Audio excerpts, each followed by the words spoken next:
जय हिंद। Welcome to Dakshai classroom. मैं मनीष सेवटा। बच्चों हम करंट सिटी का रिवीजन कर रहे थे और अभी तक हमने उसके 2 लेक्चर का रिवीजन के कंप्लीट कर लिए थे। अभी हम रिवीजन का लास्ट और थर्ड लेक्चर हम शुरू करेंगे।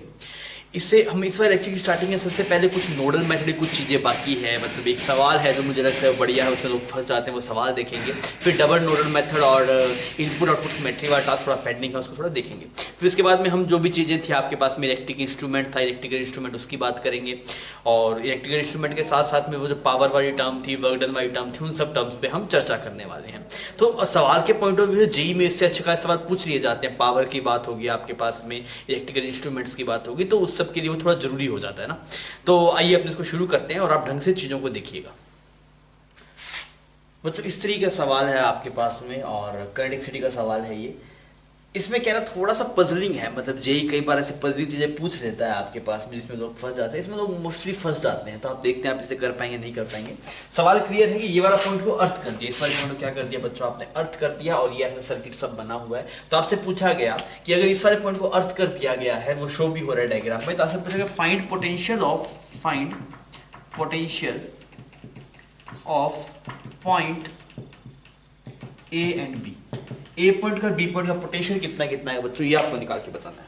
क्लियर? तो सवाल बढ़िया है, गलत मत करिएगा, थोड़ा दिमाग लगाइएगा तो आपको चमक जाएगा।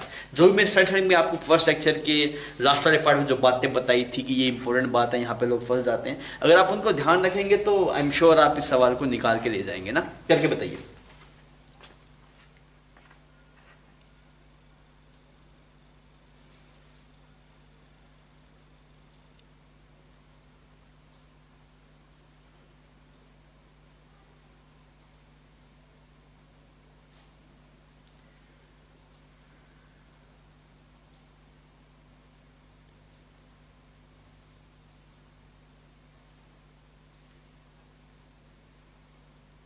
हाँ भी हुआ।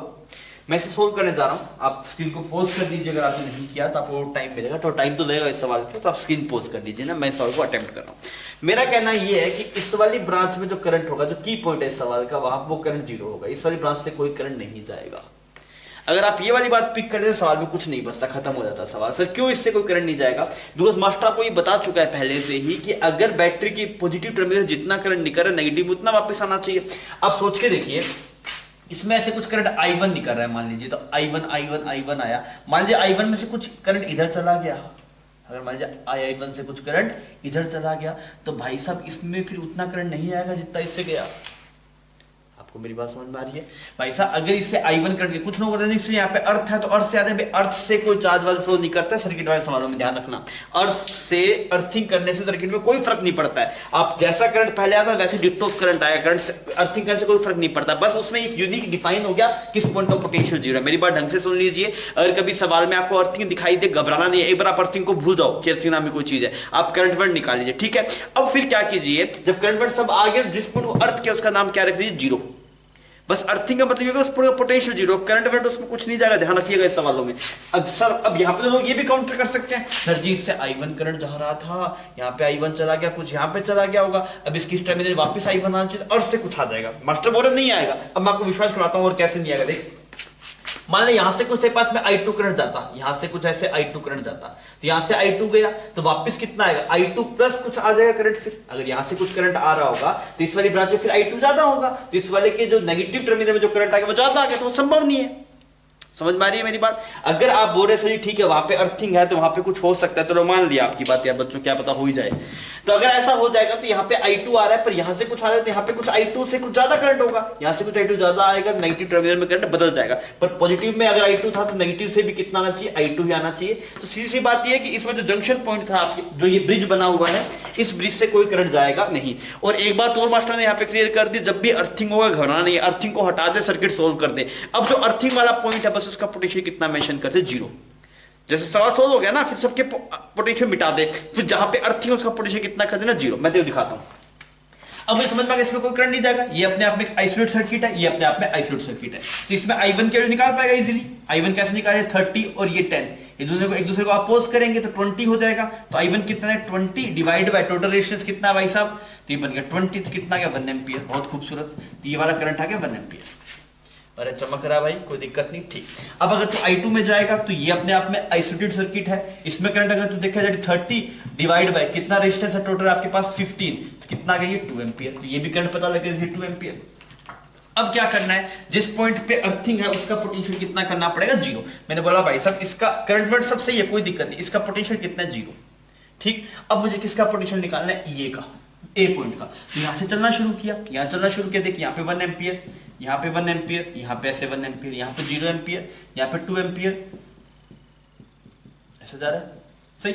अब मैं चलना शुरू करता हूं, देख यहां चलना शुरू किया 0 प्लस, करंट की अपोजिट डायरेक्शन में जाता तो plus I are, minus I are, current की अपोजिट डायरेक्शन में जाते हैं तो प्लस आता है आपके पास, करंट की डायरेक्शन में जाते हैं तो माइनस आई आर आता है, चलना आता है ना आपको। यहाँ पे बन गया 5, यहाँ पे गए भाई साहब, इससे कोई ड्रॉप नहीं आएगा बिकॉज करंट की वैल्यू कितनी है 0, ड्रॉप आता है आई आर, आई की वैल्यू 0 है, खत्म। फिर छोटे डंडे से बड़े डंडे पे गए 20, कहां पहुंचना है, ए पॉइंट पे पहुंचना है भाई साहब। यहां से अगर आप चलेंगे तो यहां पहुंच गए। अब देखिए करंट की अपोजिट डायरेक्शन में जा रहे हैं, करंट 2 एम्पीयर ऐसे फ्लो कर रहा है, आप ऐसे जा रहे हैं, और अगर आप ऐसे जा रहे हैं तो क्या लिखेंगे, +10 इज इक्वल टू क्या आ गया, VA। तो आपने बोल दिया भाई साहब VA का जो वैल्यू आ गई एब्सोल्यूट पोटेंशियल, कितना आ गया आपके पास 35 वोल्ट। इससे पहले कभी भी पूरे कैरेक्टरिस्टिक में किसी पॉइंट का एब्सोल्यूट पोटेंशियल नहीं पूछा था, हमेशा पोटेंशियल डिफरेंस ही पूछा गया।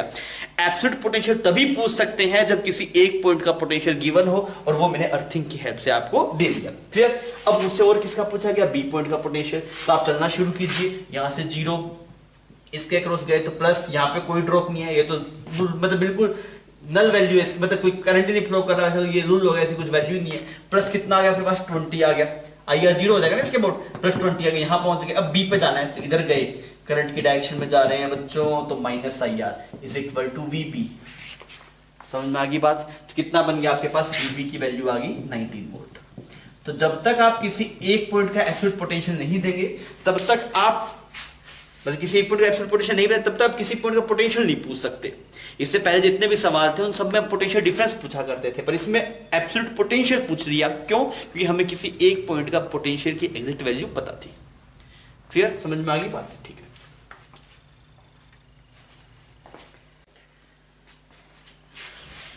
बच्चों एक कई बार आपसे रेयर पूछेगा, मतलब जेई में नहीं पूछता ऐसा, फिर भी कभी पूछने में डबल नोडल मेथड कभी यूज करना पड़ जाए, डबल नोडल मेथड। तो उसमें क्या रहता है आपके पास, जैसे एल सर्किट बना दिया आपके पास में,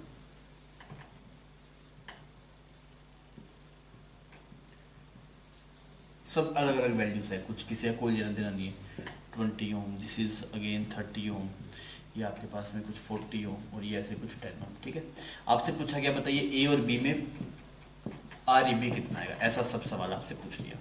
तो इन सब सवालों को कैसे करते हैं, देखिए सबसे पहले आपको क्या करना पड़ेगा बच्चों, आप इनको एक बैटरी से ज्वाइन कर लीजिए इस सर्किट को।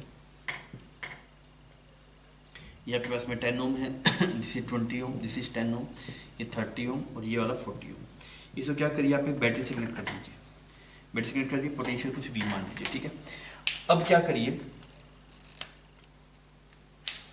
अब आप इसका पोटेंशियल 0 हो गया, आप इसका पोटेंशियल 0 मान लीजिए। इसका कितना हो गया बच्चों, V हो गया, इसका भी कितना हो गया, V हो गया, इसका भी कितना हो गया, V, इसका भी कितना हो गया, V।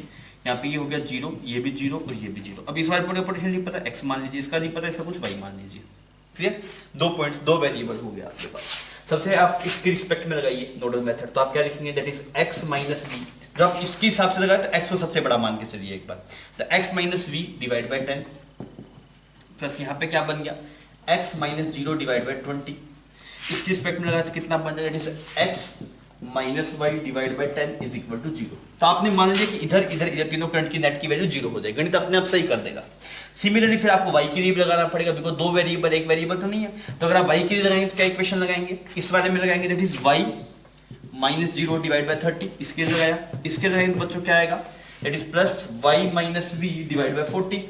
इसके जब लगा रहे हैं that is plus y minus x divide by 10 is equal to 0। Master क्या बोल रहा है, अगर आप इसके लगाए तो x को सबसे बड़ा मान के लगा दीजिए, y के लगाए तो y को सबसे बड़ा मान के लगा दीजिए, बिकॉज गणित अपने आप इसको सही कर देगा। अब यहां से क्या होगा बच्चों, आपके पास में x एंड y आपको मिल जाएगा इन form of v, in form of v। तो आपको यहाँ पे इसकी वैल्यू मिल जाएगी, x की वैल्यू कुछ v की फॉर्म में मिल जाएगी, y की वैल्यू v की फॉर्म में मिल जाएगी। तो यहां से अगर आप देखेंगे तो आपको I1 पता लग जाएगा, I2 पता लग जाएगा, पता लग जाएगा किसकी फॉर्म में, v की फॉर्म में।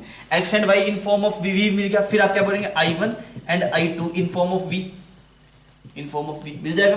तो अगर फिर आप क्या लिखेंगे, फिर हम फाइनल ये लिखेंगे, हम मान लेते हैं इसकी टोटल की डिस्टेंस कुछ आर इक्विवेलेंट है, आर ए बी है, तो फिर मैं क्या लिखूंगा, पोटेंशियल डिफरेंस था वी, तो मैं लिखूंगा V is equal to I one plus I two, ये तो टोटल करंट होगा, इससे आई वन इससे आई टू, यहाँ पे कितना जा रहा है, I one plus I two multiply R A B. अब देखिए जो I1 और I2 थे वो V की फॉर्म में होंगे, I1 I2 किसकी फॉर्म में होंगे, V की फॉर्म में होंगे, तो कट जाएगा, तो आपको यहां से RAB की वैल्यू मिल जाएगी। थोड़ा सा कैलकुलेटिव रहता है, ये मुश्किल पूछता है, फिर भी आपको पता होना चाहिए, कभी कुछ टफ सवाल आ जाए जेईई के अंदर तो आपको क्लियरिटी होनी चाहिए। इसी के हिसाब से एक बनता है आपके पास में, उससे हम बोलते हैं इनपुट आउटपुट सिमेट्री। क्या नाम होता है बच्चों उसका, this is input output symmetry. उस केस में क्या होता है, ये इतना कंसेप्ट क्लियर है।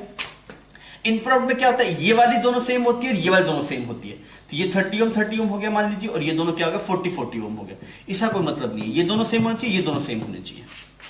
क्लियर, इसको बोलते हैं इनपुट आउटपुट सिमेट्री। वो हो गया खत्म, नई चीज कर रहा हूं मैं, इसको बोलते हैं इनपुट आउटपुट सिमेट्री। तो इनपुट में जैसा इनपुट में 30-40 था, आउटपुट में 30-40 पर ऐसे अपोजिट है। अब ये व्हीटस्टोन ब्रिज नहीं है, ये व्हीटस्टोन ब्रिज नहीं है। अगर व्हीटस्टोन ब्रिज होता तो this by this is equal this by this होता, जो कि नहीं हो रहा। समझ में आ गई। अब इसमें कैसे करेंगे हम, इन सब सवालों में कैसे करना है आपको, इसमें एक बेनिफिट है, एक आपको बस बेनिफिट मिलेगा डबल नोडल में, क्या कि इससे अगर करंट कुछ I1 जा रहा होगा तो इससे भी करंट बच्चों कितना जा रहा होगा, I1 जा रहा होगा। इससे अगर कुछ I2 जा रहा होगा बच्चों तो इससे भी कितना जा रहा होगा, I2 जा रहा होगा। सही। तो जब आप इसको बैटरी के अक्रॉस लगाएंगे इस सर्किट को, तो उसमें एक इक्वेशन कम बनानी पड़ेगी, एक वेरिएबल खत्म हो जाएगा। कैसे, मैं आपको थोड़ा दिखा देता हूं। ये 30 ohm, this is 40 ohm, this is 30 ohm and this is 40 ohm. अब मान लीजिए आपने इसको बैटरी के अक्रॉस से कनेक्ट कर दिया V वोल्ट की, तो ये वाला पॉइंट 0 हो गया, ये वाला क्या हो गया V हो गया, ये भी V हो गया और ये वाला V हो गया। इस पॉइंट का नाम कुछ X मान लीजिए। अब इससे जो करंट जा रहा है वही करंट इससे जा रहा है, मतलब जो पोटेंशियल डिफरेंस इसके अक्रॉस होगा वही इसके अक्रॉस होगा। अब इसके उस पोटेंशियल डिफरेंस देखिए कितना है, V माइनस एक्स, तो ये वाला पॉइंट तो 0 है, तो ये 0 है, तो यहां पे कितना बन जाएगा, V माइनस एक्स। सुनिए, समझिए मेरी बात को कि देखिए जो पोटेंशियल ड्रॉप इसके अक्रॉस आना चाहिए वही पोटेंशियल इसके अक्रॉस आना चाहिए। हमने एक वेरिएबल x माना तो इसके अक्रॉस आ गया v माइनस एक्स, तो इसके अक्रॉस भी कितना है v माइनस एक्स, इसका पोटेंशियल 0 है, ये कितना देगा v माइनस एक्स। क्लियर, बात समझ में आ गई। अब यहाँ पे ये v है, अब इसके क्रॉस भी आप चेक करेंगे तो x आएगा, देख लीजिए यहाँ पे भी x है। तब आपसे एक ही इक्वेशन में काम हो जाएगा, ये इक्वेशन बनाने की जरूरत नहीं है। यहाँ पे जो y की जगह था आप v माइनस एक्स पुट कर दीजिए, एक इक्वेशन में काम हो जाएगा। इसको बोलते हैं बच्चों इनपुट आउटपुट सिमेट्री। इसके सवाल एससी वर्मा में भी है आपके पास में, तो कभी ऐसा हो सकता है कि इनपुट आउटपुट सिमेट्री का सवाल जेईई एडवांस में आपको कहीं देखने को मिल जाए। क्लियर, समझ में आ गई बात, ठीक है। एक तो कई बार बढ़ जाता है शॉर्ट सर्किट, आपने सुना भी होगा। शॉर्ट सर्किट क्या रहता है आपके पास में, शॉर्ट सिंपल सी बात है। अगर जैसे मान लीजिए 2 रेजिस्टेंस है आपके पास में ना, यहाँ पे ऐसे बैटरी लगी हुई है, अगर मैं इसको ऐसे एक वायर से शॉर्ट करें मतलब क्या, इसके दोनों एंड्स में जो पोटेंशियल होगा वो सेम हो जाएगा। जो पोटेंशियल यहाँ पे वही पोटेंशियल यहाँ पे हो जाएगा। अगर दोनों पोटेंशियल सेम हो जाएगा आपके पास में तो पोटेंशियल डिफरेंस 0 हो जाएगा। पोटेंशियल 0 हो जाएगा तो इससे जो पास होने वाला करंट होगा इसके लिए कितनी हो जाएगी, 0 हो जाएगी। पर आप ध्यान रखिएगा कि ऐसा ना हो कि जैसे मान लीजिए इसको आप शॉर्ट नहीं बोलेंगे। जैसे मैं अगर बोलूँ ये एक ऐसे करके 3 वायर्स बना लीजिए, एक यहाँ पे ऐसे करके बना दिया, एक ऐसे कुछ यहाँ पे बना दिया, ऐसे ये फिर ऐसे मान लीजिए ऐसे कर दिया। आपसे बोल रहे हैं कि ये जैसे ये आर है ये भी आर है, आपने इसको डायरेक्ट वायर से कनेक्ट कर दिया। क्या ये दोनों वायर शॉर्ट, क्या ये दोनों इससे शॉर्ट होगी, नहीं ये शॉर्ट नहीं होगी, बिकॉज बीच में क्या जंक्शन है, बीच में बैटरी और जंक्शन नहीं होना चाहिए। अगर सिमिलरली यहाँ पे कुछ बैटरी हो तो तभी शॉर्ट नहीं बोलते। मतलब अगर रेजिस्टेंस के कुछ पोटेंशियल डिफरेंस आपके पास में जी सेम हो जाए दोनों एंड्स पे, बीच में कोई जंक्शन या फिर बैटरी ना हो आपके पास में, उस सारे केस में आप शॉर्ट नहीं बोलते। तो आपको दिखाई भी दे जाएगा अच्छा पोटेंशियल डिफरेंस 0 मतलब करंट से क्या हो जाएगा, 0 हो जाएगा। फिर हम बात करते हैं बच्चों वर्क डन बाय बैटरी की। This is work done by battery. क्या फॉर्मूला था वर्क डन बैटरी का, बहुत ही इजी सा फॉर्मूला है। वर्क डन का formula that is VIT, work done by battery का फॉर्मूला हो गया। V तो उसके आपके पास जो पोटेंशियल डिफरेंस हो गया बैटरी का, या फिर EMF हो गया। आइडियल बैटरी और रियल बैटरी में दोनों डिफरेंट आते हैं। मान लीजिए एक बार रियल बैटरी में दोनों EMF और पोटेंशियल डिफरेंस आते हैं। आइडियल बैटरी के लिए अभी हम बात कर रहे थे, तो फॉर्मूला है VIT। तो V तो हो गया आपके पास पोटेंशियल डिफरेंस, I हो गया आपके पास उससे पास होने वाला करंट, और T क्या हो गया आपके पास में टाइम, जितना टाइम आपके पास रहेगा। सिमिलरली अगर आप बात करेंगे power delivered by battery, power delivered by battery, एक बैटरी कितना पावर डिलीवर करेगी, तो पावर के लिए हम क्या लिखेंगे यार, हमें ही क्या करना पड़ेगा, पावर होता है work done per unit time, तो आप टाइम से डिवाइड करें तो क्या आएगा, पावर का formula is VI। Power delivered battery का फॉर्मूला आ गया आपके पास VI।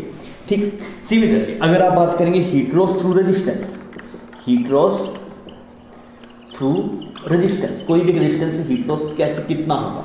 अब उसका एक्सप्रेशन क्या, जो एक्सप्रेशन ये सेम का सेम यूज़ होता है आप, तो या तो आप उसे VIT लिख दीजिए, या फिर उसे I²RT लिख दीजिए, या फिर आप उसे V²/RT लिख दीजिए। ये कोई भी फॉर्मूला आप यूज़ कर सकते हैं।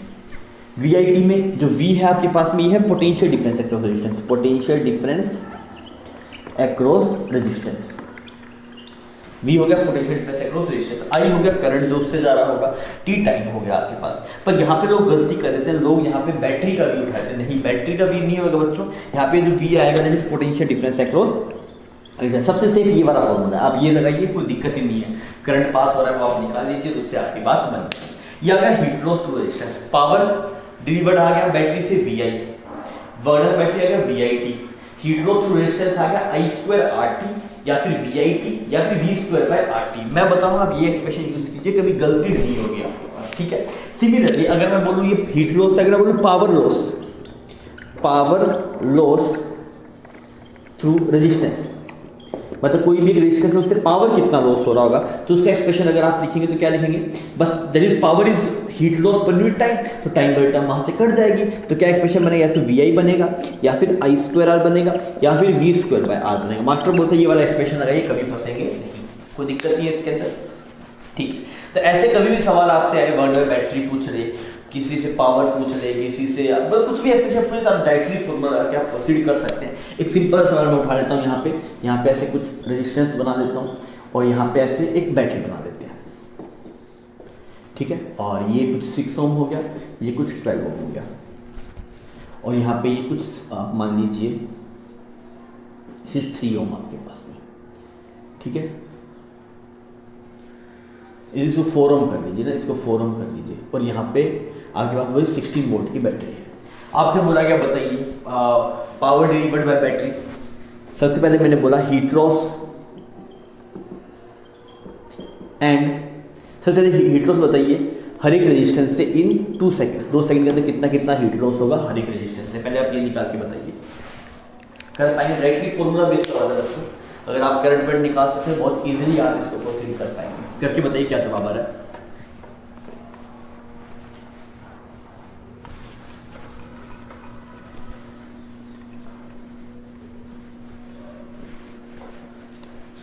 हाँ भी हुआ। सबसे पहले मैं देखता हूँ मैं करंट कितना कितना आ रहा है, उससे मेरी बात बन जाएगी। मैं करंट के लिए देखा, पहले सर्किट सॉल्व कर लेता हूँ। ये 12 ओम में, ये 6 ओम में, दोनों पैरेलल में है आपके पास, तो मिलके बन गया ये 4 ओम। दिस इज बिकम 4 ओम। ये 4 ओम और 4 ओम 8 ओम। यहाँ पे 16 वोल्ट है, 2 एम्पीयर करंट आ गया, यहाँ पे 2 एम्पीयर आ गया। अब इसको डिवाइड करता हूँ, डिवाइड करते इसमें कितना जाएगा, 6 divide by 18 multiply 2, this is become 2/3 ampere. और इसमें अगर आप देखें दिस इज बिकम 4/3 एम्पीयर। आगे अब आप बात कर दीजिए, तो अगर आप बात करेंगे heat loss through 4 ohm resistance, तो कितना, दैट इज I²RT। तो वैल्यू पुट कीजिए, दैट इज I की वैल्यू 4, R और T की वैल्यू कितनी, 2 second, that is 32 volt. Similarly अगर आप बात करेंगे heat loss through 12 ohm resistance, तो उसमें भी I²RT लगाएंगे, तो I की वैल्यू आ गई I², दैट इज 4/9, R की वैल्यू बन 12 और ये वाली वैल्यू बन गई 2, तो ये हो गया 3 3 9 3 4 12, ऐसा बन गया। This is 32/3 volt. सिमिलरली अगर आप heat loss through 6 ohm resistance निकालना चाहेंगे, तो अगेन वही expression I²RT, this is become 16/9, R की जगह बन गया 6 और T की जगह बन गया यहाँ पे 2, तो यहाँ पे आ गया 64/3। कोई दिक्कत नहीं, सॉरी हाँ ये जूल आएगा ना यार, ये जूल आएगा, वोट पावर की यूनिट होती है। आप बात करें हीट लॉस की, तो इसकी यूनिट क्या रहेगी, जूल आएगी आपके पास, इसमें कोई दिक्कत नहीं, ठीक है। अब देखिए 2 सेकंड में टोटल हीट लॉस इतना हुआ। अगर मैं यही बात पूछूं कि वर्क डन बाय बैटरी कितना हुआ, work done by battery in 2 second, तो इनका सम होगा। आप देखिए मैं फिर करके दिखाता हूं। तो वर्क डन बैटरी का फॉर्मूला VIT आपने लिखा, तो V की जगह आ गया 16, I की जगह आ गया 2 और ये T की जगह भी आ गया 2, तो ये बन गया 64 जूल। VIT लगाया तो 64 जूल आ गया, ठीक है। अब आप इसका भी सम करके देखिए 64 आ रहा है कि नहीं। This is become, this is इनका सम कहता है, this is also 64 joule. Obviously तो बैटरी ने जितना काम किया वो सब का सब आपके पास में रेजिस्टेंस से हीट लॉस में चला जाएगा। और पावर पूछ रहे किसी से, पावर लॉस कितना, दैट इज I²R, बैटरी से पावर आप देखेंगे तो बात बन जाएगी। तो इस तरीके के सवाल आ सकते हैं। इसमें कुछ नया नहीं है, अगर आप सर्किट सॉल्व करके करंट निकालना आता है तो आप किसी भी रेजिस्टेंस से, किसी बैटरी से work done, heat loss, power loss, सब कुछ आप यहाँ पे कैलकुलेट कर सकते हैं। तो आसान चीज़ है, ये आपको समझ में आनी चाहिए। बच्चों अभी हम एक मिसलेनियस चीज़ की बात करते हैं जिसमें लोग कई बार फंस जाते हैं, that is EMF and potential. EMF and potential, हमें ये लगता है कि दोनों एक ही चीज़ है, पर नहीं, दोनों डिफरेंट चीज़ है। देखिए आपके पास ईएमएफ तो बैटरी की होता है, that is electromotive force. EMF is electromotive force, this is electromotive force. नाम चल रहा है कुछ फोर्स है, पर फोर्स नहीं होता है, बर्डन होता है कि एक कूलम चार्ज को, पर यूनिट चार्ज को अगर आप एक पॉइंट से चला के वापस उसी पॉइंट पे लेके आएंगे जो बर्डन करना पड़ेगा, दैट इज ईएमएफ आपके पास वो रहता है। और पोटेंशियल डिफरेंस क्या है? पोटेंशियल आ गया आपके पास, that is difference in potential across terminal. Difference in potential of battery, potential of battery across its terminal, across its terminal. तो जो बैटरी टर्मिनल के अक्रॉस जो पोटेंशियल डिफरेंस आता है that is called as potential. अब देखिए मान लीजिए बैटरी है आपके पास में, हर एक बैटरी जैसे 10 वोल्ट है, 2 ओम, मतलब ये 2 ओम क्या है आपके पास में? इंटरनल रेजिस्टेंस है। 2 ओम क्या है बच्चों आपके पास? इंटरनल रेजिस्टेंस है। अब इसको हम कैसे लिखना चाहिए आपको? इसका पैसे लिखिए, 10 वोल्ट को अलग बनाइए, 2 ओम को अलग बनाइए, ताकि अब आपको दिक्कत ना हो। अब आप वैसे ही सर्किट बन गए जैसे हम पहले सोल्व करते हुए आ रहे थे। तो अगर आप बात करें, ये जो वैल्यू लिखी हो दिस इज ईएमएफ, जो वैल्यू लिखी होती है क्या है आपके पास? ईएमएफ। तो ईएमएफ कितना है? 10 वोल्ट। अब ये फिक्स हो गया, ये बदलेगा नहीं। पर अगर आप बात करेंगे पोटेंशियल की, तो वो उसके टर्मिनल्स के अक्रॉस पोटेंशियल डिफरेंस है। जैसे ये वाला पॉइंट कुछ ए है, ये वाला कुछ पॉइंट बी है, तो V A minus V B अगर आप देखेंगे that is potential. EMF fix है, ईएमएफ कितना है इसका? 10 वोल्ट, तो वो बदलेगा नहीं। पर ये पोटेंशियल बहुत सारी चीज़ों पे डिपेंड करता है, करंट आ रहा है, करंट जा रहा है, क्या है। तो आइए मैं आपको स्टैंडर्ड चीज़ सिखाता हूँ। मान लीजिए ऐसे एक बैटरी दिखाई गई आपको, उसका लिखा क्या है कि ईएमएफ कुछ ई है, इंटरनल रेजिस्टेंस कुछ आर है, तो हमने उसको ऐसे बना दिया, इसको ऐसे शो कर दिया। अब देखिए इसमें कई केस बन सकते हैं। अगर मैं बोलूँ करंट 0 पास हो रहा है, करंट आपके पास में 0 पास हो रहा है, तब आप देखिए करंट 0 पास हो रहा है, ये पॉइंट का नाम ए, इस पॉइंट का नाम बी, इसकी डिस्टेंस कुछ आर। अब आप चल के देखिए तो आप क्या लिखेंगे? वी ए, करंट तो कुछ जा ही नहीं रहा, आई की वैल्यू तो यहाँ पे 0 है, तो अगर आई की वैल्यू 0 तो कोई ड्रॉप नहीं आएगा, प्लस यहाँ से यहाँ पे जाएंगे तब आएगा सिर्फ E is equal to V B. तो यहाँ से आया V B minus V A is equal to E. तो अगर आप इसमें से E M F is equal to potential, दोनों बराबर आ रहे हैं आपके पास, और दोनों की वैल्यू कितनी है? ई है। जब करंट 0 है आपके पास में, तो ईएमएफ और पोटेंशियल की वैल्यू 0 आती है। ये सब रियल बैटरीज है। रियल बैटरी में क्या होता है? कुछ ना कुछ इंटरनल रेजिस्टेंस रहता है। कोई भी बैटरी आप मार्केट से उठाएंगे उसे पक्का कुछ ना कुछ इंटरनल रेजिस्टेंस जरूर रहेगा। सिमिलरली अगर हम बात करें कि ये केस है चार्जिंग का केस है, आप या फिर डिस्चार्जिंग का केस करते हैं। डिस्चार्जिंग सर, डिस्चार्जिंग कैसे पता लगेगा? अगर बैटरी के पॉजिटिव टर्मिनल से करंट निकल रहा हो, अगर बैटरी के पॉजिटिव टर्मिनल से करंट निकल रहा हो तो हम उसे डिस्चार्जिंग बोलते हैं। जैसे मान लीजिए यहाँ पे एक बैटरी है और बैटरी के पॉजिटिव टर्मिनल से करंट निकल रहा है, तो ये आपके पास किसका केस हो गया? डिस्चार्जिंग का केस हो गया। मेरी बात समझ आएगी? बिकॉज बैटरी का काम क्या था? बैटरी का काम था करंट को देना, तो यहाँ पे ऐसा कुछ आ जाएगा आपके पास में। अब आप देखिए यहाँ से अगर आप चलेंगे तो यहाँ पे लिखिए V A minus I R plus E is equal to V B, ऐसा कुछ एक्सप्रेशन बना। तो यहाँ से अगर आप V A minus V B देखेंगे, V A this is V B minus V A, तो V B minus V A कितना आएगा आपके पास? It is E minus I R, ये आएगा potential difference. V B minus V A कितना आ गया? E minus I are. तो अगर आप ई एम एफ देखेंगे, ई एम एफ, तो ई एम एफ आपके पास के यहाँ पे ई है, पर अगर आप पोटेंशियल डिफरेंस देखें that is E minus I R, ये डिस्चार्जिंग होगा। और इसी तरीके से बच्चों एक और केस बनता है, उसको हम बोलते हैं चार्जिंग। अब चार्जिंग क्या है आपके पास में? चार्जिंग का मतलब क्या होगा? देखिए डिस्चार्जिंग में पॉजिटिव टर्मिनल से करंट निकल रहा था, और अगर आप बात करेंगे चार्जिंग, तो चार्जिंग डिस्चार्जिंग का जस्ट उल्टा हुआ। चार्जिंग में क्या होगा आपके पास? अगर हम बात करें यहाँ पे चार्जिंग की, तो चार्जिंग में क्या होगा? जो पॉजिटिव टर्मिनल होगा उसके अंदर करंट एंटर हो रहा है यहाँ पे ऐसे, तो ये बैटरी चार्ज हो रही है। तो अब आप सर्किट में कैसे पहचानेंगे सर कोई बैटरी चार्ज हो रही है, डिस्चार्ज हो रही है? अगर कोई बैटरी चार्ज हो रही होगी तो उसके पॉजिटिव टर्मिनल में करंट आ रहा होगा, अगर वो डिस्चार्ज हो रही है तो उसके पॉजिटिव टर्मिनल से करंट निकल रहा होगा। तो अब अगर आप इस वाले केस में देखेंगे तो इस वाले पॉइंट का नाम कुछ रख दिया ए, इसका नाम कुछ रख दिया बी, ये ई और आर। तो ई एम एफ तो ई है, पोटेंशियल डिफरेंस देखा तो V A plus I R plus E is equal to V B. तो यहाँ से अगर आप देखें that is V B minus V A, that is E plus I R, ऐसा एक्सप्रेशन आपके सामने। क्लियर? अब इसमें क्या समझ में आ रहा है? इस वाले केस में अगर आप देख रहे हैं तो पोटेंशियल ज़्यादा है, जो पोटेंशियल है वो ज़्यादा है किससे? ईएमएफ से। आप देखिए इस वाले केस में इस वाले केस में अगर आप देख रहे हैं तो पोटेंशियल कम है ईएमएफ से, क्योंकि यहाँ पे पोटेंशियल है E माइनस आई है। तो यहाँ पे अगर आप देख रहे हैं that is potential is less than EMF. और इस वाले केस में अगर आप बात करेंगे, इस वाले केस में तो पोटेंशियल और ईएमएफ दोनों एक दूसरे के बराबर है। देखिए पोटेंशियल और ईएमएफ बराबर आ भी सकते हैं, नहीं भी आ सकते। पोटेंशियल बड़ा भी हो सकता है ईएमएफ से, पोटेंशियल छोटा भी हो सकता है। तो वो डिपेंड करता है कैसा केस है। तो एक बार फटाफट एक वो रिपीट कर लेते हैं। अगर करंट जीरो तो पोटेंशियल और ईएमएफ दोनों बराबर। अगर बैटरी चार्ज हो रही है आपके पास में तो पोटेंशियल बड़ा आएगा एज कंपेयर टू ईएमएफ। और अगर बैटरी बच्चों डिस्चार्ज हो रही है तो पोटेंशियल छोटा आएगा एज कंपेयर टू ईएमएफ। तो तीनों पॉसिबिलिटी आपके पास में संभव है। अगर आपके पास में कुछ करंट नहीं है तो E is equal to V है। अगर चार्जिंग का केस है तो ये बन जाएगा E प्लस आई आर, और अगर डिस्चार्जिंग का केस है तो ये बन जाएगा V minus I are. Clear है ये वाली बात? तो कभी भी ऐसी बात आई ईएमएफ और पोटेंशियल की तो आपको ढंग से देखना है। पोटेंशियल और टर्मिनल्स के अक्रॉस पोटेंशियल डिफरेंस और ईएमएफ वो वैल्यू है जो आपके पास में लिखी हुई है। ठीक है, आप इसको नोट डाउन करिए फिर अप्लाई करते हैं। बच्चों अभी हम एक इंपॉर्टेंट टर्म की बात करें जिसमें नीट में अच्छे खासे सवालों से आए हुए, मतलब one of the most important part है। नीट मोस्टली जो पूछ रहा है, एक तो रेजिस्टेंस से पूछ रहा है, एक सर्किट सोल्विंग पूछ रहा है, एक पावर रेटिंग पूछा है जो अभी अपने पढ़ने वाले हैं, और एक पोटेंशियोमीटर पूछा है। ये चार चीज़ों से वो फ्रीक्वेंटली सवाल पूछ रहा है। अगर हम बात करेंगे पावर रेटिंग तो आप क्या क्या जानते हैं? एक बार आप रिकॉल मतलब एक बार आप याद कर लीजिए, एक बार आप रिवाइज करिए, खुद से एक बार लिख के देखिए क्या क्या पावर रेटिंग के बारे में जानते हैं।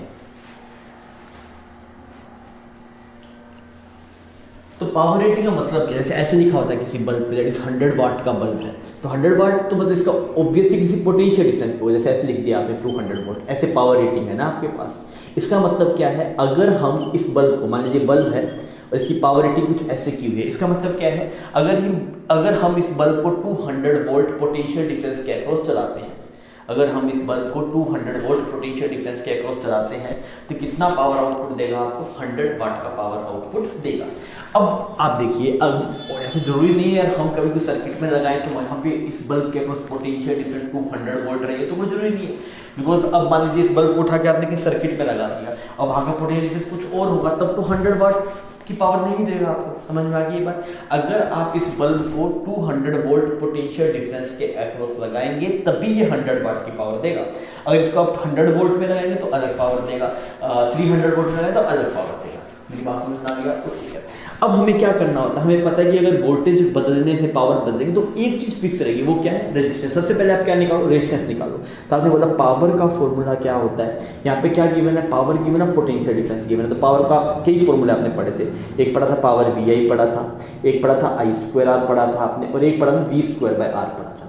अब देखिए ये भी यहाँ पे यूज नहीं होगा, ये भी यूज नहीं होगा, ये यूज हो जाएगा। क्यों? क्योंकि यहाँ पावर गिवन है, पोटेंशियल डिफरेंस गिवन है। तो यहाँ से आप रेजिस्टेंस निकाल लेंगे that is V² bye P। फिर आप इस बल्ब को कहीं भी लेके चले जाओ, कहीं भी लेके जाओ, आप वहाँ पे सर्किट में इसको लगा देना। सर्किट में लगाने के बाद में आपको मतलब रेजिस्टेंस पता है तो आप करंट पावर कुछ भी निकाल सकते हैं। समझ में आ गया? तो मास्टर क्या एडवाइस कर रहा है? जब भी कोई पावर रेटिंग गिवन हो सबसे पहले उससे रेजिस्टेंस निकाल लीजिए, फिर एक नॉर्मल रेजिस्टेंस बन गया तो सर्किट में लगाइए, करंट निकालिए, पावर निकालिए, बात बन जाएगी। ये बात ध्यान रखना, ये तभी 100 वाट की पावर देगा तभी आप इसको 200 वोल्ट पोटेंशियल डिफरेंस में लगाएंगे। अगर आपने पोटेंशियल डिफरेंस इस बल्ब के अक्रॉस बदल दिया तो पावर भी बदल जाएगा। एक सवाल देता हूँ मैं आपको, मान लीजिए आपके पास, मैं ऐसे बोलूँ कि ये एक बल्ब है आपके पास में ना, इसकी पावर कुछ ऐसे 100 वाट एट 200 वोल्ट। अब हमने क्या करा? इस बल्ब को हमने this bulb is used across 100 volt potential difference. Find its power output. तो यार अगर आपने इसको 100 वोल्ट पोटेंशियल डिफरेंस में लगाया होगा तो डेफिनेटली अभी आपको 100 वाट की पावर तो नहीं देगा। अब कितनी देगा वो कैसे निकालेंगे? तो मैंने बोला सबसे पहले इस बल्ब की क्या निकालो? रेजिस्टेंस निकालो। रेजिस्टेंस निकाल के बताइए कितना आ रहा है, फिर आप उसको यूज कीजिए वहां पे, और फिर आप यूज करके आप मुझे बताइए क्या रिजल्ट आपके पास निकल के आ रहा है।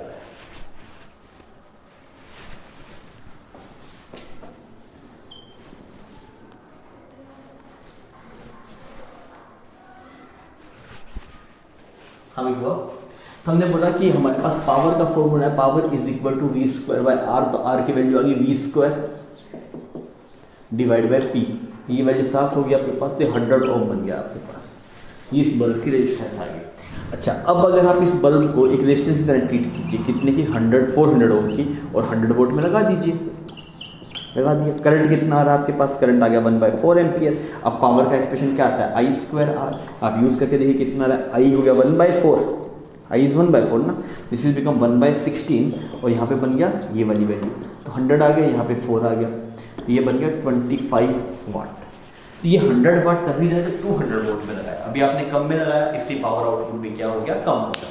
तो इस तरीके के सवाल बहुत फ्रिक्वेंटली पूछे जा रहे हैं, तो आप इस सवाल को आसानी से कर पाएंगे, कोई दिक्कत नहीं है। जब भी आपको पावर रेटिंग गिवन हो, वहां से आप सबसे पहले रेजिस्टेंस निकालिए, फिर एक नॉर्मल रेजिस्टेंस आप सर्किट में यूज कीजिए, आपको जवाब मिल जाएगा।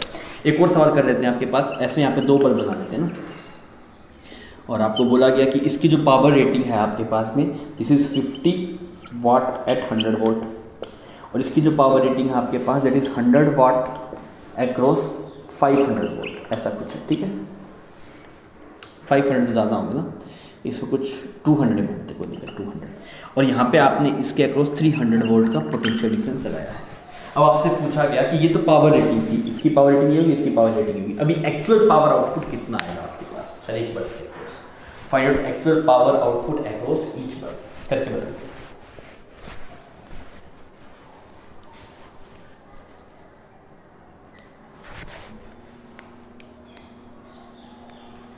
हमें हुआ, तो हम कुछ नहीं करेंगे, सबसे पहले हम इन दोनों बल्ब की रेजिस्टेंस निकाल लेते हैं। तो अगर आप इस वाले बल्ब की कोरस्पॉन्डिंग देखेंगे तो आर आता है आपके पास, दैट इज V²/P, तो V² आ गया 100 × 100, और P की वैल्यू आ गई 50, ये आ गया आपके पास में 200। सिमिलरली अगर आप यहाँ पे देखेंगे तो रेजिस्टेंस आ गया V², ये 200 × 200 डिवाइडेड P, ये आ गया 100, तो यहाँ पे बन गया 400। तो कुल मिला के सर्किट ऐसा बन गया, एक रेजिस्टेंस ये बन गया कितने का बच्चों, 200 ओम का ना, दिस इज 200 ओम, और वहाँ पे बन गया आपके पास 400 ओम, 2 रेजिस्टेंस बन गए। बैटरी है आपके पास में 300 वोल्ट की, तो कोई दिक्कत नहीं, टोटल रेजिस्टेंस होगा 600 ओम, बैटरी है 300 वोल्ट की, तो यहाँ पे जो करंट आएगा 1/2 एम्पियर। भाई रेजिस्टेंस तो बन गई 600 ओम, बैटरी है 300 वोल्ट, तो करंट तो V/R करेंगे तो मिल जाएगा, तो वो आ गया 1/2 एम्पियर। अब आप पावर निकाल दीजिए, I²R 50 वोल्ट, इसमें अगर आप देखेंगे I²R 600 वोल्ट, तो दोनों के पास पावर मिल गया। तो कई बच्चों पावर रेटिंग का सवाल है, तो बहुत आसान सवाल, देखिए आपके पास कोई भी चीज़ आ रही है तो उसमें से एक स्टेप बढ़ा है, जैसे मुझे वर्ड में बैटरी था, पावर लॉस अक्रॉस रेजिस्टेंस था, तो इन सब में एक स्टेप बढ़ा है कि फॉर्मूला एक्स्ट्रा आ गया, बाकी सब सर्किट सोल्व करना ही था, करंट निकालना ही था, वही अभी भी करना है आपको, बस उसमें एक स्टेप बढ़ा दिया कि लास्ट में आपको एक एक्सप्रेशन और यूज कर देना है। ठीक है, समझ गई ये बात, ठीक है बच्चों। नेक्स्ट आगे बढ़ते हुए बात करते हैं, that is maximum power theorem. Maximum power theorem, इसमें क्या है आपके पास, मान लीजिए जैसे एक बैटरी है, और बैटरी का बोलते हैं EMF कुछ E है, रेजिस्टेंस कुछ R है, और यहाँ पे ऐसे रेजिस्टेंस R है, और ये वेरिएबल है, इस R की वैल्यू को चेंज किया जा सकता है। आपसे क्या बोला गया, what should be the value of R, what should be value of capital R so that power loss through capital R is maximum. हम किससे पावर लॉस मैक्सिमम चाहते हैं, कैपिटल R से मैक्सिमम पावर लॉस चाहते हैं। अब इसमें दिक्कत क्या है, देखिए अगर आप इसमें कुछ I करंट फ्लो होता हुआ मान लीजिए, पावर थ्रू R क्या लिखेंगे, I²R। अब I की वैल्यू खुद R पर डिपेंड कर रही है, कैसे, क्योंकि देखिए जब भी बैटरी में इंटरनल रेजिस्टेंस है तो घबराना नहीं है, इसको नए सर्किट बना दो, ऐसे बैटरी के साथ में रेजिस्टेंस को अलग कर दो, और यहाँ पे ऐसे एक्सटर्नल रेजिस्टेंस कुछ R लगा दो, तो अगर आप इसमें करंट निकालें तो आ गया E/r प्लस कैपिटल R।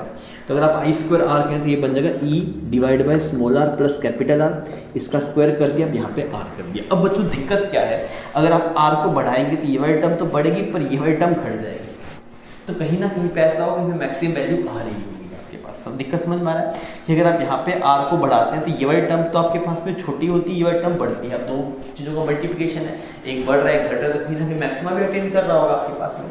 तो वो कहाँ पे है आपके पास में, हम उसकी बात करना चाह रहे हैं। अब उसको हम कैसे देखेंगे, देखिए तो हमने बोला कि अगर आप dP/dr कैसे करेंगे, dP बाई डिफ्रेंशिएट कर दो इसको R के रिस्पेक्ट में, वो जहाँ पे जीरो होगा तो उस पोजीशन है कोरस्पॉन्डिंग आपको जो पावर होगा मैक्सिमम मिलेगा। अगर आप इसे डिफ्रेंशिएट करते हैं तो रिजल्ट ये आता है कि जब इस वेरिएबल रेजिस्टेंस की वैल्यू इस फिक्स रेजिस्टेंस के बराबर होगी, ये वेरिएबल वैल्यू है ना, जब इस वेरिएबल की वैल्यू इस फिक्स के बराबर होगी तब आपके पास जो पावर लॉस होगा वो मैक्सिमम होगा, इससे इस आर से। ये है आपके पास है मैक्सिमम पावर थ्योरम। ये सवाल तो नहीं आया है आपके पास में नीट में कभी, फिर भी कभी फ्यूचर में आ जाए तो आप थोड़ा सा देख लीजिएगा उसको। अब इसको कैसे प्रोसीड करेंगे देखिए, मान लीजिए सवाल कैसे आ सकता है, ऐसे सिंपल सवाल दिखाता हूँ मैं आपको।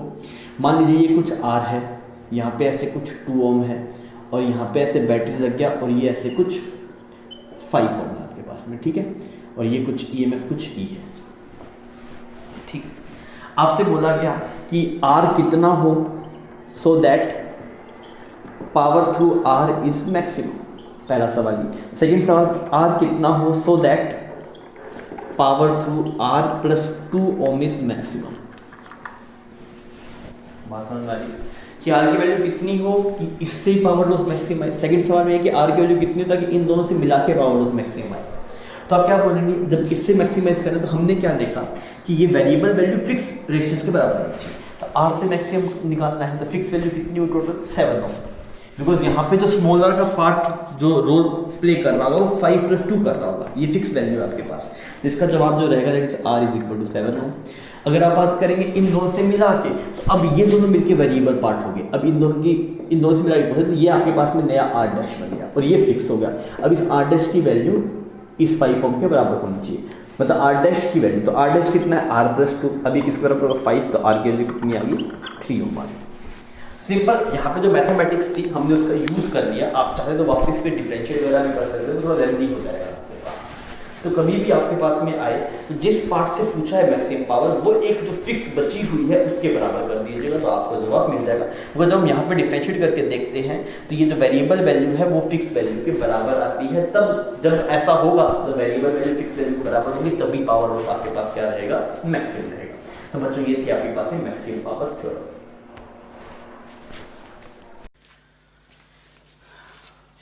बच्चों कई बार मैक्सिमम पावर थ्योरम से इस तरीके के सवाल ही पूछ लेते हैं। सर्किट बना दिया, आपसे बोल दिया बताइए इस आर की वैल्यू क्या हो ताकि मैक्सिमम पावर लॉस आए आर से। तो यार ये थोड़ा मिसलेनियस हो गया ना। इसमें आपको मतलब या तो बेसिक से जाइए, पूरा करंट लिखिए, पावर लिखिए, थोड़ा सा मतलब लेंथी हो जाएगा। इसका जुगाड़ मैं आपको बता देता हूँ कि आप कैसे सोल्व कर सकते हैं। देखिए इससे पहले जो भी सर्किट आपने देखे उसमें सिंपल सर्किट था कि ये वाली जो वैल्यू थी वो एक्सटर्नल रेजिस्टेंस के बराबर आ जाती तब पावर मैक्सिमम हो जाता। पर अब की बार ऐसा नहीं है, आपके सर्किट थोड़ा सा कॉम्प्लेक्स हो गया। अब इन सब सर्किट में क्या करना होता है, मैं इसका जुगाड़ आपको मैंने बताया था। सबसे पहले क्या कीजिए, ओपन कर दीजिए, open resistance R, R resistance को ओपन कर दीजिए। ठीक है, ओपन कर दिया जी। ठीक है, यहाँ पे अलग बना देता हूँ, मैंने इसको ओपन कर दिया ऐसे। ठीक, सेकंड स्टेप क्या होता है, short all the batteries, short all battery, सब बैटरी को हटा दीजिए, उसकी जगह वायर लगा दीजिए डायरेक्ट। तो आपने ऐसे लगा दिया, यहाँ पे ऐसे 10 ओम है, ये 5 ओम है, बैटरी का शॉर्ट कर दिया, ये ऐसे आ गया आपके पास। ठीक है, इसका नाम हो गया ए और इसका नाम हो गया बी। अब आप RAB निकाल दीजिए, जो आपके पास में RAB होगा वही जवाब होगा। समझ में आ रहे, कभी इस तरह कॉम्प्लेक्स सर्किट आ जाए और आपसे पूछ रहे बताइए, रेयर चांसेस है, बहुत रेयर चांसेस, बिकॉज सबको जुगाड़ नहीं पता ना, मतलब आप रोज तरीके जाएंगे मैथमेटिक्स बहुत लेंथी बन जाएगा। पर जुगाड़ इसका है कि आप क्या करिए कि आप सब जो रेजिस्टेंस है, जो वेरिएबल रेजिस्टेंस है, उसको आप ओपन कर लीजिए, सब बैटरीज को शॉर्ट कर दीजिए और जो ओपन का जो पॉइंट लिखा है AB, उसके क्रॉस RAB निकालिए। जो RAB आएगा वही आंसर आ जाएगा। क्लियर। अब RAB की वैल्यू कितनी आएगी बच्चों, आपके पास में RAB आ जाएगा आपके पास that is 50 divide by 15, 50 divide by 15 कितना है 10/3 ओम। तो रेजिस्टेंस की वैल्यू कितनी होगी 10/3 ओम। ये एक्चुअली मिलमैन थ्योरम से निकल के आता है, पर हम मिलमैन थ्योरम नहीं कर रहे हैं बिकॉज बिना मतलब कंफ्यूजन क्रिएट कर देगा आपके दिमाग के अंदर। पर ये वाली चीज अगर मिलमैन थ्योरम पता हो तो उससे समझ में आ जाए क्यों ऐसा कर रहे हैं, पर उसकी जरूरत नहीं है, आप बिना मतलब कंफ्यूज हो जाएंगे, इस वजह से मैं डायरेक्टली बता दे रहा हूँ आपको। समझ में आ गया। तो आप मान लीजिए जुगाड़ बताया जा रहा है आपको, क्या करना है, जो वेरिएबल रेजिस्टेंस है उसको ओपन करिए, पॉइंट मार्क कर लीजिए A एंड B, सब बैटरीज को शॉर्ट कर दीजिए और RAB निकाल लीजिए। जो RAB आएगा वही वेरिएबल रेजिस्टेंस की वैल्यू होगी। चमक गई बात, ठीक है बच्चों। अभी हम इस चैप्टर में बिल्कुल लास्ट में हैं, अभी हम बात करेंगे इलेक्ट्रिकल इंस्ट्रूमेंट्स की। तो सबसे पहले हम बात करने वाले हैं मीटर ब्रिज की। This is metre bridge. अब ये मीटर ब्रिज क्या काम आता है, क्या काम आता है बच्चों मीटर ब्रिज, अननोन रेजिस्टेंस की वैल्यू फाइंड आउट करने के काम आता है। It is used to find value of unknown resistance. तो जैसे मान लीजिए आपके पास दो रेजिस्टेंस है ऐसे, ये रेजिस्टेंस कुछ R1 है, ये रेजिस्टेंस कुछ R2 है, और यहाँ पे ऐसे एक मीटर की वायर लगाई जाती है ना आपके पास, 1 मीटर की वायर, और यहाँ पे ऐसे एक बैटरी रहता है आपके पास।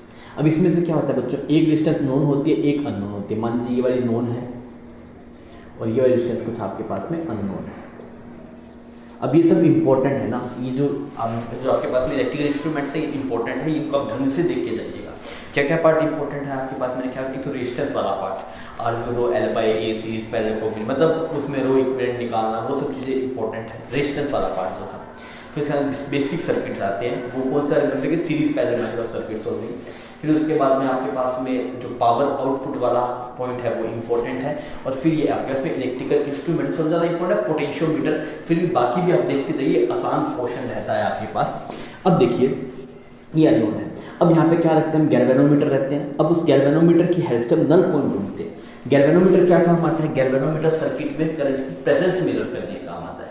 अगर सर्किट में करंट होगा तब वो डिफ्लेक्शन शो करेगा, नहीं होगा तो डिफ्लेक्शन शो नहीं करेगा। तो अब नल पॉइंट ढूंढेंगे। नल पॉइंट मतलब एक ऐसा पॉइंट जिसमें गैल्वेनोमीटर से करंट जा रहा नहीं है, ऐसा कुछ। तो मान लीजिए ये कुछ x दूरी पे आपको यहाँ से मिल गया। यहाँ पे 1 मीटर का स्केल रहता है मोस्टली ये, तो अगर ये 1 मीटर का स्केल है तो हम जो है ना L मान लेते हैं। तो ये L लेंथ का स्केल है, तो मिल गया x दूरी पे यहाँ पे नल पॉइंट मिल गया। तो ये डिस्टेंस कितने की, L माइनस एक्स। अब आप बोल रहे हैं सर एक ऐसी पोजीशन मिलेगी जिसमें गैल्वेनोमीटर से करंट नहीं जा रहा, तो ये व्हीटस्टोन ब्रिज वाला केस बन गया। व्हीटस्टोन ब्रिज क्या होता है देख लेते हैं एक बार, हमने देखा नहीं है पीछे, बिकॉज यहाँ पे आना ही था तो एक साथ कर लेंगे। व्हीटस्टोन ब्रिज क्या होता है बच्चों, अगर ये डिस्टेंस r1 है, ये डिस्टेंस r2 है, ये r3 है और ये r4 है, और यहाँ पे ऐसे रेजिस्टेंस R5 है। अगर आपके पास में ऐसे आ that is R1 by R2 is equal to R3 by R4, ऐसा हो जाए। डिट्टो ऐसा ही होना चाहिए, ऐसा नहीं है कि R1 by R2 is equal to R4 by R3, नहीं, exactly this by this is equal to this by this. और आउटपुट वाले पॉइंट यहीं पे रहने चाहिए, यहाँ पे आउटपुट वाले रहेंगे, फिर पैरेलल कॉम्बिनेशन बन जाएगा। आउटपुट यहाँ पे नहीं रहना चाहिए, यहीं पे रहने चाहिए, और this by this is equal to this by this. तो क्या होगा आपके पास, इफ ऐसा हो गया then current through R5 will be 0। अगर ऐसा केस हो जाएगा तो इस बीच में रेजिस्टेंस से कोई करंट फ्लो नहीं होगा, मतलब ये फालतू रेजिस्टेंस है। आप चाहें तो इसको हटा सकते हैं, फिर आप सर्किट सॉल्व कर सकते हैं। सिमिलर कंसेप्ट देखिए, अगर इससे कोई करंट नहीं जा रहा, इसका मतलब क्या, this by this is equal to this by this. तो मैं क्या बोल रहा हूँ, R1 divided by resistance of this part is equal to R2 divided by resistance of this part that is L minus x. Clear. अब आपको अगर बोल दिया जाए कि इसकी रेजिस्टेंस कुछ स्मॉल r है, इसकी लेंथ कुछ l है, ऐसे बोल दिया जाए, और ये यूनिफॉर्म वायर है, तो फिर आप डायरेक्टली बोल सकते हैं कि r होता है rho l by A, rho l by A. तो आपके पास में जो रेजिस्टेंस है वो डायरेक्टली प्रोपोर्शनल टू लेंथ हो जाएगी, बिकॉज वायर यूनिफॉर्म है। फिर आप ये बोल सकते हैं कि भाई l लेंथ की रेजिस्टेंस है r ओम, 1 मीटर लेंथ की होगी r बाई एल, और x की कितनी होगी r by L divide multiply x। तो आप इसे क्या लेंगे, जैसे R1 divide by small l, this R2 divide by this is R by L multiply L minus x. इसने इसको उड़ा दिया, तो फाइनल रिजल्ट ये बना R1 by R2 is equal to R1 by x is equal to R2 divide by L minus x. तो हम last में फाइनली डिस्टेंस ही लिख दी, पर एक्चुअल में यहाँ पे रेजिस्टेंस था, पर वायर यूनिफॉर्म थी, इस वजह से लेंथ में आ गया। अगर कभी वायर यूनिफॉर्म नहीं होती तो फिर आपको इस पार्ट की रेजिस्टेंस उस पार्ट की रेजिस्टेंस निकाल के लिखना पड़ता।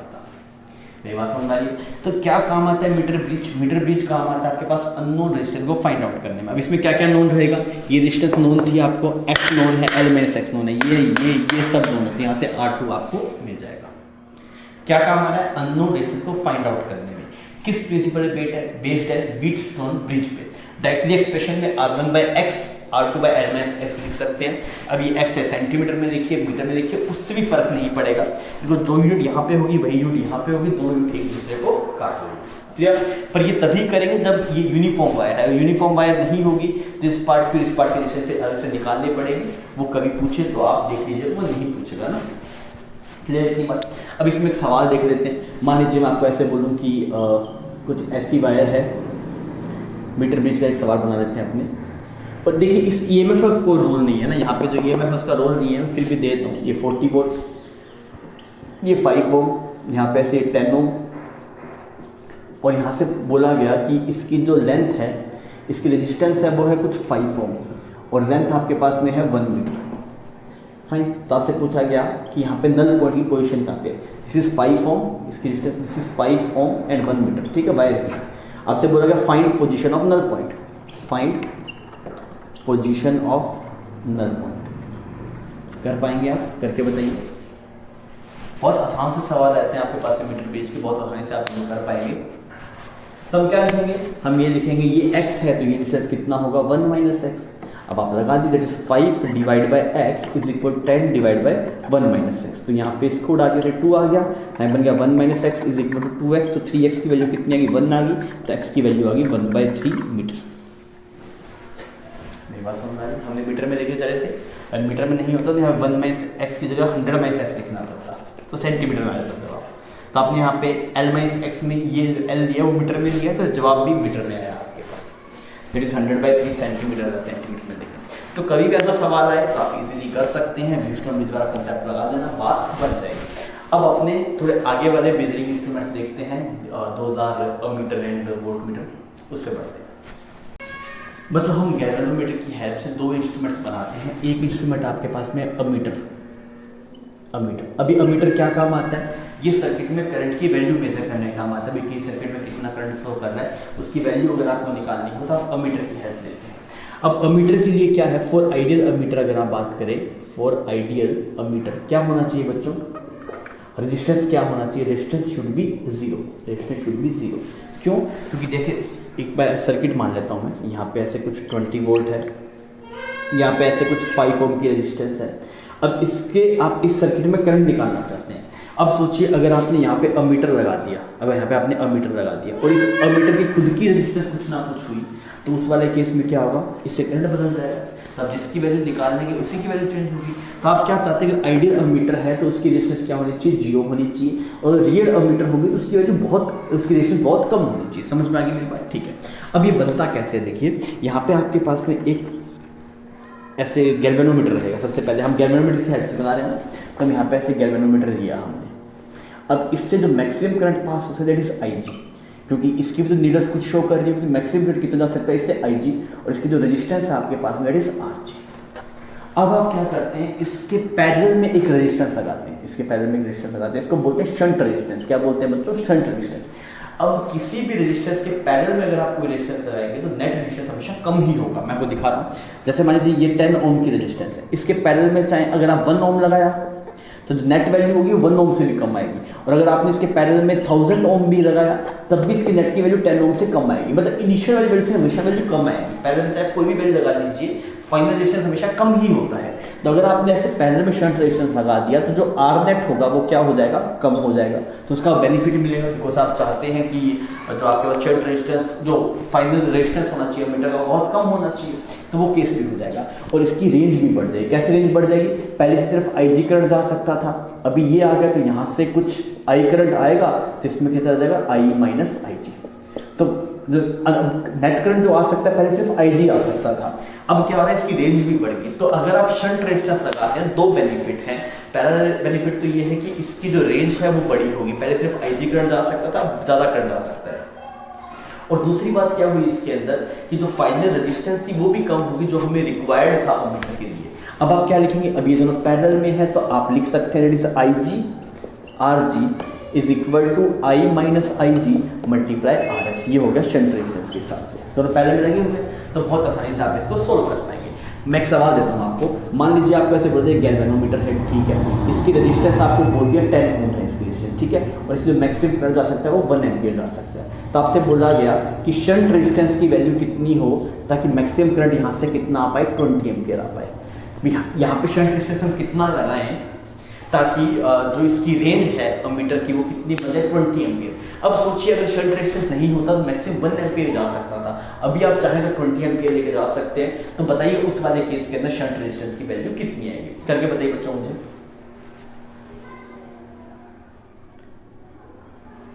तो हम कुछ नहीं करेंगे यार, मुझे पता है इससे 1 एम्पियर जाएगा और इससे 1 जाएगा तो टोटल 20 आया, तो यहाँ से कितना जाएगा? 19 एम्पियर जाएगा। अब आप क्या लिखिए? That is 1 multiply RG is equal to 19 multiply RS। RG की वैल्यू पता है 10 ओम, तो ये बन गया 10 डिवाइड बाई 19, तो ये RS आ गया। ये शंट रेजिस्टेंस की वैल्यू तो बहुत ही आसान है। अब हम एक बार इसको फटाफट रिकॉल कर लेते हैं क्या क्या पढ़ा है अमीटर में। पहली बात तो क्या काम आता है? करंट मेजर करने का काम आता है सर्किट में। कहाँ पे लगता है? सीरीज में लगता है। मतलब इस वाली रेजिस्टेंस से निकालना है करंट, उसकी सीरीज में लगाना पड़ेगा ना, जो सीरीज में लगता है ये अमीटर। कुल मिला के जिस ब्रांच में करंट चाहिए वहाँ पे लगा दीजिए तो रेजिस्टेंस की सीरीज में लग जाएगा आपके पास। फिर अगर आप बात करें आइडियल अमीटर की क्या प्रॉपर्टीज होती है, तो उसकी रेजिस्टेंस 0 होती है आइडियल की, और रियल अमीटर की बहुत कम होती है। अब क्या कैसे बनाते हैं गैल्वेनोमीटर की हेल्प से, तो गैल्वेनोमीटर के पैरेलल में शंट रेजिस्टेंस लगाई जाती है। शंट रेजिस्टेंस से क्या बेनिफिट है, पहला बेनिफिट ये है आपके पास में कि उसकी रेंज बढ़ जाती है। दूसरा बेनिफिट ये है आपके पास में कि आर जो है रेजिस्टेंस जो है पूरे अमीटर का वो कम हो जाता है। तो दोनों ही आपके लिए हेल्पफुल हैं। और आपको सोल्व करना तो क्वेश्चन दोनों पैरेलल में है, I1 R1 I2 R2, इसको आप बोल सकते हैं IG RG, और यहाँ पे IS RS बात करते हैं। आसान था। अब आइए अपने नेक्स्ट वाले पार्ट पे चलते, दैट इज वोल्टमीटर।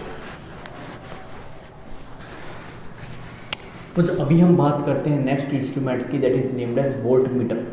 अच्छा, वोल्टमीटर क्या काम आता है, ये सभी हम जानते हैं। वोल्टमीटर पोटेंशियल डिफरेंस मेजर करने के काम आता है। अब जैसे मान लीजिए आपके पास में यहाँ पे एक रेजिस्टेंस है, यहाँ पे एक रेजिस्टेंस है, यहाँ पे बैटरी है। ये कुछ 10 वोल्ट मान लीजिए, ये कुछ 4 ओम मान लीजिए, कुछ 6 ओम मान लीजिए, तो अब पता है 1 एम्पियर करंट जाएगा। अब मान लीजिए आप चाहते हैं कि 4 ओम क्या कुछ पोटेंशियल डिफरेंस कितना है, तो हमें दिखेगा तो नहीं ना, हमें मेजर करना पड़ेगा। यहाँ पे हम ऐसे क्या लगाते हैं, वोल्टमीटर लगा देते हैं। तो वोल्टमीटर जिन पॉइंट्स के उस पोटेंशियल डिफरेंस निकालना है वहाँ पे लगाना पड़ेगा। तो इस 4 ओम में कहाँ लगा, पैरेलल में लगा, तो इसलिए हम बोलते हैं कि वोल्टमीटर पैरेलल में लगाया। ठीक है, तो voltmeter is used in parallel. फिर अगर आप बात करेंगे इस वोल्टमीटर की रेजिस्टेंस की, तो इसकी रेजिस्टेंस क्या चाहिए, इन्फाइनाइट होनी चाहिए। क्यों, क्योंकि अगर आप इन्फाइनाइट रेजिस्टेंस लगाएंगे तो इनका इक्विवेलेंट 4 ओम ही बनेगा। जैसे मान लीजिए आपको देखिए यहाँ पे ऐसे 4, यहाँ पे कुछ 4 ओम है, इसके पैरेलल में अगर आप 10 ओम लगाएंगे तो वैल्यू कितनी में देखिए 40 डिवाइड बाई 40।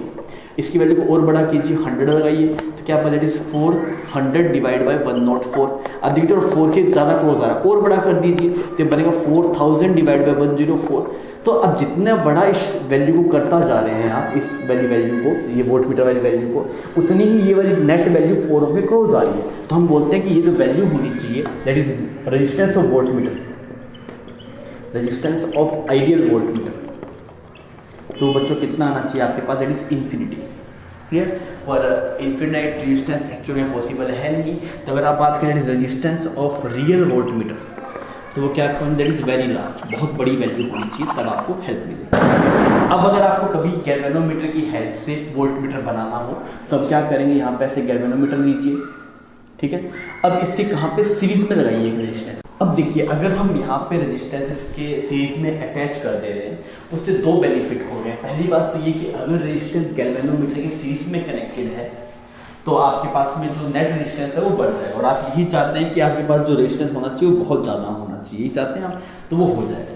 सेकंड केस क्या है, रेंज बढ़ जाएगी। पहले ही सिर्फ कितना पोटेंशियल डिफरेंस मेजर कर पाते हैं, जैसे IG RG मैक्सिमम, अभी कितना कर सकता है, अभी मैक्सिमम कर सकता है आपके पास, जैसे IG multiply RG plus R। समझ में आ रही मेरी बात। तो अगर आप देखेंगे जो वोल्टमीटर की जो पोटेंशियल डिफरेंस जो मेजर कर पाएगा टोटल, क्योंकि अब ये वाला पार्ट वोल्टमीटर की तरह यूज होगा, ये पूरा कितना कर पाएगा, that is RG multiply R plus RG, IG multiply R plus. बात समझ में आ गई। तो क्या क्या बेनिफिट है। अच्छा, इसे शंट रेजिस्टेंस नहीं बोलते, शंट रेजिस्टेंस उसी को बोलते जो अमीटर के बनाने के लिए यूज होती है, पैरेलल में लगती है। सीरीज वाले रेजिस्टेंस शंट रेजिस्टेंस बोलते नहीं है। अब आप एक सवाल देखिए, मान लीजिए मैं आपको ये बोलूँ गैल्वेनोमीटर है, इसकी रेजिस्टेंस मैं आपको दे रही 10 ओम, ठीक है, और IG की वैल्यू आपके पास में बोल रही 0.001 एम्पियर। तो आपसे मैं बोलूँ कि R कितना यूज हो, R कितना हो, ताकि पोटेंशियल डिफरेंस कितना मेजर कर पाए, 50 वोल्ट मेजर कर पाए। आपने रेंज बढ़ा दी ना, पहले ही बहुत कम मेजर कर पाता, अभी हम चाहते हैं 50 वोल्ट मेजर कर दे, तो कितना रेजिस्टेंस हमें एक्सटर्नल लगाना पड़ेगा। तो बहुत आसानी से हम कर सकते हैं। हमने पहले डायग्राम ड्रॉ किया, डायग्राम ढंग से ड्रॉ करेंगे तो आधा काम हो जाएगा। यहाँ पे R, इसकी रेजिस्टेंस कितनी है आपके पास 10 ओम, इससे कुछ करंट कितना जा रहा है IG। तो आप क्या बोलेंगे, potential difference is equal to IG की वैल्यू 0.001 मल्टीप्लाई 10 प्लस R, और ये वाली वैल्यू कितनी है, this is 50 volt, this is 50 volt. तो यहाँ पे किया तो ये बन गया 1000, तो 10 प्लस R आपके पास में आ गया 50,000। तो R की वैल्यू कितनी है, 50,000 माइनस 10, तो अप्रोक्सीमेटली 50,000 ही आ गया ना आपके पास। इतनी बड़ी रेजिस्टेंस आपको लगानी पड़ेगी। तो आसान रहता है आपके पास वोल्टमीटर। क्या डिफरेंस है दोनों में, वोल्टमीटर पोटेंशियल डिफरेंस मेजर काम करने के काम आता है, वो अमीटर करंट मेजर करने के काम आता है। ये पैरेलल में लगता है, वो सीरीज में लगता है। इसकी रेजिस्टेंस इनफाइनाइट होती है, उसकी रेजिस्टेंस 0 होती है। उसमें शंट रेजिस्टेंस पैरेलल में लगती है, यहाँ पे जो एक्सटर्नल रेजिस्टेंस यूज होती है वो सीरीज में यूज होती है। क्लियर है। शंट रेजिस्टेंस में यहाँ पे जो रेजिस्टेंस का क्या बेनिफिट है, पहली बात R इक्विवेलेंट बढ़ जा रहा है, दूसरी बात रेंज बढ़ जा रही है। ठीक है, तो ये बात थी वोल्ट मीटर की। अभी हम आगे बढ़ते हुए बात करेंगे पोटेंशियोमीटर की, जो कि सबसे ज़्यादा इंपॉर्टेंट है इलेक्ट्रिकल इंस्ट्रूमेंट्स के अंदर। उससे बहुत सारे सवाल आपके पास आते हैं। बच्चों अभी हम बात कर रहे हैं पोटेंशियोमीटर की। पोटेंशियोमीटर भी पोटेंशियल डिफरेंस मेजर करने के ही काम आता है। जैसे voltmeter potential difference measure करने का काम आता है, उसी भी पोटेंशियल डिफरेंस मेजर करने का काम आता है, या फिर अननोन बैटरी का ईएमएफ कैलकुलेट करने का काम आता है। पोटेंशियोमीटर बैटरी इंस्ट्रूमेंट है as compare to voltmeter, because voltmeter कुछ ना कुछ करंट रिक्वायर्ड होता है, यहाँ पे करंट रिक्वायर्ड नहीं होता। कभी सवाल आए दोनों में से कौन बेटर, तो आप याद रखिए potentiometer is better than volt meter. अब क्या है, थोड़ा सा वर्किंग देख लेते हैं। इसमें क्या होता है बच्चों, ऊपर एक अलग से सर्किट रहता है, सर्किट बना दिया, ये ऐसी एक वायर रहती है आपके पास में। इसकी लेंथ कुछ भी हो सकती है, सवाल में गिवन रहेगा। तो मान लेते हैं इसकी लेंथ कुछ L है, इसकी डिस्टेंस कुछ स्मॉलर है, ये कुछ E हो गया आपके पास में, और ये कुछ स्मॉलर, इसको कुछ कैपिटल R नाम देते हैं, ठीक है। नीचे यहाँ पे ऐसे एक बैटरी रहेगा आपके पास, और इसकी रेजिस्टेंस कुछ आपके पास में R1 है, इसका नाम कुछ E1 है। तो यहाँ पे ऐसे गैल्वेनोमीटर रहता है। हम सबसे नल पॉइंट ढूंढते हैं, हम नल पॉइंट ढूंढते हैं। नल पॉइंट मतलब ऐसा पॉइंट जिस पे गैल्वेनोमीटर से कोई करंट फ्लो नहीं हो रहा है। अब सोच के देखिए, अगर आपको नल पॉइंट मिल गया, इसका मतलब क्या, जो इसका पॉइंट का पोटेंशियल है वही इस पॉइंट का पोटेंशियल है, सिमिलरली जो इस पॉइंट का पोटेंशियल है वही इस पॉइंट का पोटेंशियल है। मतलब यहाँ से पोटेंशियल डिफरेंस निकालिए और ऊपर वाले सर्किट से पोटेंशियल डिफरेंस निकालिए, दोनों को इक्वेट कर दीजिए। तो अगर आप ऊपर वाले सर्किट में करंट देखेंगे तो करंट कितना है आपके पास, it is E divide by small r plus capital R। अब मानिए नल पॉइंट आपको R दूरी पे मिला, क्लियर। तो अगर आप देखेंगे ऊपर से पोटेंशियल डिफरेंस कितना आएगा, VAB फ्रॉम अपर सर्किट देख रहा हूँ, अपर सर्किट, तो कितना आएगा इन दोनों पॉइंट्स में, that is I multiply resistance of this part.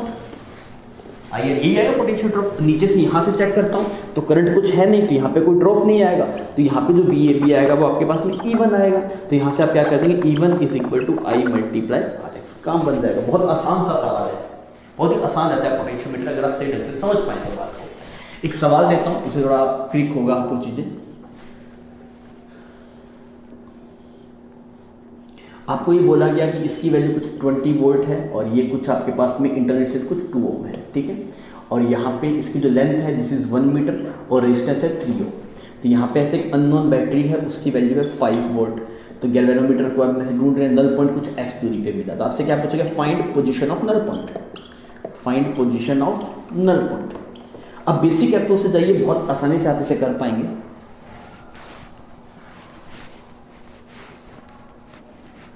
हाँ भाई, तो हम क्या बोलेंगे, देखिए नीचे से अगर आप पोटेंशियल डिफरेंस चेक करें तो 5 वोल्ट का आ रहा है, तो यहाँ पे इसके अक्रॉस 2 पॉइंट्स बता दिए A और B, तो RAB भी 5 वोल्ट आना चाहिए। RAB कितना आना चाहिए बच्चों, 5 वोल्ट। अब RAB निकालता हूँ मैं, तो मुझे पता है ऊपर सर्किट में जो करंट आ रहा है वो करंट कितना आ रहा है, ये ऊपर अलग सर्किट, नीचे वाला अलग सर्किट है। ऊपर वाले नीचे वाले से कोई लेना देना नहीं है, बिकॉज यहाँ से कोई करंट फ्लो ही नहीं हो रहा, और अगर यहाँ से कोई करंट जाएगा नहीं तो यहाँ से कोई आएगा भी नहीं।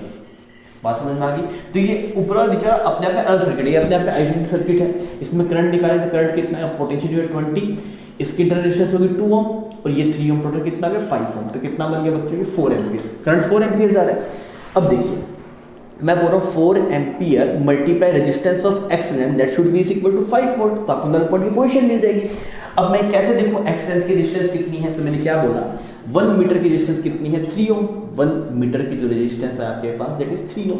अगर आप पूछो एक्स मीटर की तो वो 3x होगी आपके पास, सही। तो मैंने लिखा 4A मल्टीप्लाई 4 एम्पियर हो गया ना, 4 multiply 3x is equal to आ गया 5। तो x की वैल्यू कितनी आएगी, 5/12 मीटर, 5/12 मीटर। अगर आप सेंटीमीटर में कन्वर्ट करना चाहें तो यहाँ पे आप 100 मल्टीप्लाई कर दीजिए, तो यहाँ पे 6 आ गया, यहाँ पे 5 आ गया, यहाँ पे 3 आ गया, यहाँ पे 25 आ गया, that is 125 divide by 3 centimetre. तो यहाँ से 125/3 125/3 सेंटीमीटर के ऊपर आपको नल पॉइंट मिल जाएगा। आसान है, कोई दिक्कत नहीं है। आप नीचे वाले सर्किट से ऊपर वाले सर्किट से पोटेंशियल डिफरेंस बराबर कर लीजिए, आपको जवाब मिल जाएगा। अब आइए मैं आपको इसका एक नेक्स्ट वैरायटी में लेके चलता हूँ, और क्या हो सकता है आपके पास। एक और सवाल कर लेते हैं, ऐसा ही एक और सवाल कर लेते हैं क्योंकि कई बार पूछा गया है।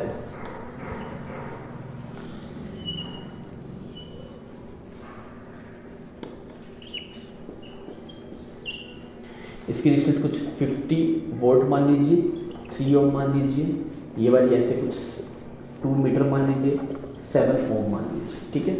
आपको बोला गया नल पॉइंट यहाँ से मिलता है कुछ 1 मीटर की दूरी पे, तो बताइए E1 की वैल्यू कितनी होगी। 1 मीटर की दूरी का आपको नल पॉइंट मिला, तो बताइए E1 की वैल्यू कितनी होगी। अब ये रेजिस्टेंस अहमियत नहीं रखती, बिकॉज सर्किट में कोई करंट नहीं है तो कोई ड्रॉप नहीं आना इस रेजिस्टेंस से, नाम कुछ भी रख लो, ऐसा कोई दिक्कत नहीं है, R रख लो, बोले इसका फर्क ही नहीं पड़ेगा। आप मुझे करके बताइए इस E1 की वैल्यू कितनी होगी।